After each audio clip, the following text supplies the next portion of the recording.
नमस्कार विद्यार्थियों, मैं सुनीता अरोरा। व्याकरण पढ़ने में हमारे विद्यार्थियों को ज़्यादातर दिक्कत आती है और बड़ी कठिनाई होती है। उनको लगता है कि बहुत कठिन है, ये समझ में नहीं आएगा। तो मैं आपको विशेषण आज बहुत ही आसान तरीके से उसके भेद उपभेद बताऊंगी।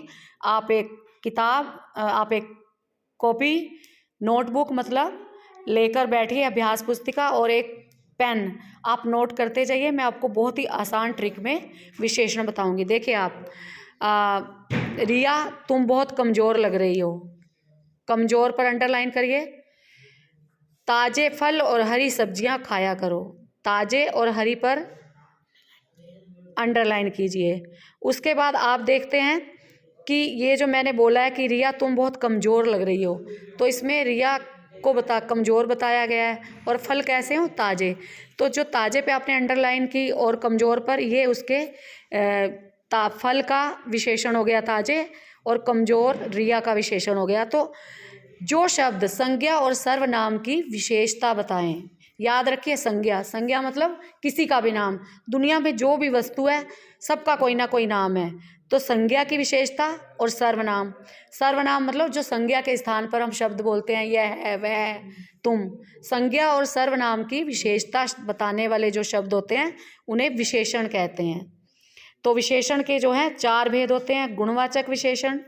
गुणवाचक विशेषण में हम व्यक्ति के गुण, दोष, रूप, रंग, अवस्था, दशा, स्वाद, गंध, स्पर्श की बात करते हैं। जैसे अच्छा और बुरा हो गया, गुण भी हो गया, अच्छा हो गया गुण, और दोष हो गया बुरा।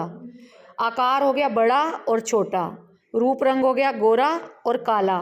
अवस्था हो गई स्वस्थ, कमज़ोर, मोटा। और स्वाद और गंध क्या हो गया, तीखा और कड़वा। और स्पर्श हो गया गर्म और ठंडा। जब हम किसी, स्पर्श का मतलब छूना, टच करना, तो वो हो गया गर्म और ठंडा। और स्थान और देश काल हो गया भारतीय, राष्ट्रीय, ठीक है, ग्रामीण और शहरी, ठीक है। तो ये तो था आपका गुणवाचक विशेषण। जैसे राम मोटा लड़का है, तो राम का विशेषण हो गया मोटा। वह बहुत वीर है, तो वह यहाँ पर सर्वनाम हो गया, तो उसका हमने बताया कि वीर है। तो ये हो गए सर्वनाम और संज्ञा के गुणवाचक विशेषण, ठीक है। और दूसरा भेद है विशेषण का परिमाणवाचक विशेषण। जिन विशेषण शब्दों से किसी वस्तु की मात्रा मतलब क्वांटिटी, माप मतलब उसका मेजरमेंट, और तोल आदि का पता लगता है, उसे परिमाणवाचक विशेषण कहते हैं। परिमाणवाचक विशेषण के भी 2 भेद होते हैं, एक निश्चित परिमाणवाचक, एक अनिश्चित परिमाणवाचक। अब निश्चित परिमाणवाचक क्या है, जिसमें हमें एग्जैक्ट पता है कि मात्रा चीज़ की है कितनी, उसकी क्वांटिटी कितनी है। तो हमने बोला निश्चित परिमाणवाचक विशेषण। तो जैसे मेरे पास आधा किलो चावल है, घर में 10 लीटर दूध रखा है, तो हमने बोला 10 लीटर दूध, आधा किलो चावल। तो हमें एग्जैक्ट पता है कि चावल कितने हैं और दूध कितना है। तो ये हो गया निश्चित परिमाणवाचक। क्योंकि हमें उसकी मात्रा का पता है कि वो है कितनी। लेकिन अब अनिश्चित, इसी का दूसरा भेद क्या है परिमाणवाचक का, अनिश्चित परिमाणवाचक। जब हम सिर्फ अनुमान लगा लेते हैं कि मात्रा कितनी है, थोड़ी सी चीनी, अब थोड़ी सी में 10 किलो भी हो सकती है, थोड़ी सी में 2 किलो भी हो सकती है, थोड़ी सी में कोई उसका अंदाज़ा नहीं है।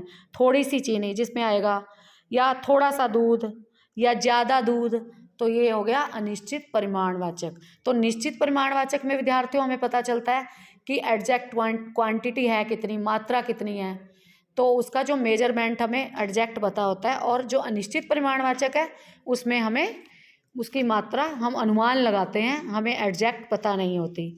तो ये तो था परिमाणवाचक विशेषण।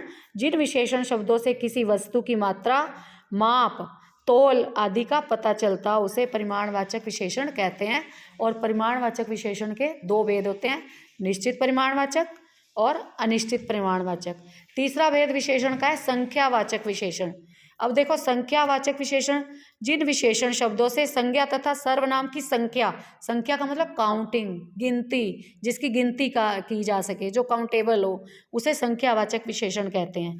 अब परिमाणवाचक विशेषण की तरह संख्यावाचक विशेषण के भी 2 भेद होते हैं, निश्चित संख्यावाचक विशेषण, अनिश्चित संख्यावाचक विशेषण। और हमारी कक्षा में 30 विद्यार्थी हैं। इस बाग में लाल गुलाब के 9 फूल हैं और मेरे पास 2 दर्जन केले हैं। निश्चित संख्यावाचक विशेषण। जो विशेषण संख्या की निश्चित संख्या का संकेत करें निश्चित संख्यावाचक विशेषण कहलाते हैं। अनिश्चित संख्यावाचक विशेषण, आज मैदान में कुछ खिलाड़ी नहीं आए और खेत में बहुत से मजदूर काम कर रहे हैं, तो ये सब क्या है, अनिश्चित संख्यावाचक। जिन विशेषण शब्दों से संज्ञा या सर्वनाम की निश्चित मात्रा का बोध नहीं होता है उन्हें अनिश्चित संख्यावाचक विशेषण कहते हैं। तुम्हारे पास कुछ रुपए हैं, बस स्टॉप पर कई लोग खड़े हैं, उसकी शादी में कम ही दिन है और माला के लिए थोड़े से फूल ले आओ, तो ये हो गया अनिश्चित संख्यावाचक। कुछ, थोड़ा, ज़्यादा, बहुत कम, ये शब्द जो हैं अनिश्चित हैं। 10 मजदूर, 10 फूल, ये निश्चित संख्यावाचक हैं। अब सार्वनामिक विशेषण, यह घर मुझे अच्छा लगता है, इस फूल को सूंघ कर बताओ कैसी गंध है।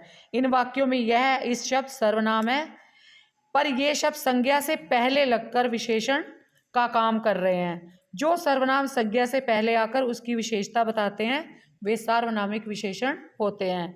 इस पुस्तक को पढ़कर देखें, इसमें ये इस सर्वनाम है और पुस्तक संज्ञा है, अर्थात संज्ञा से पहले जब सर्वनाम आए और संज्ञा बाद में आए सर्वनाम के, तो वहाँ पर सार्वनामिक विशेषण होता है।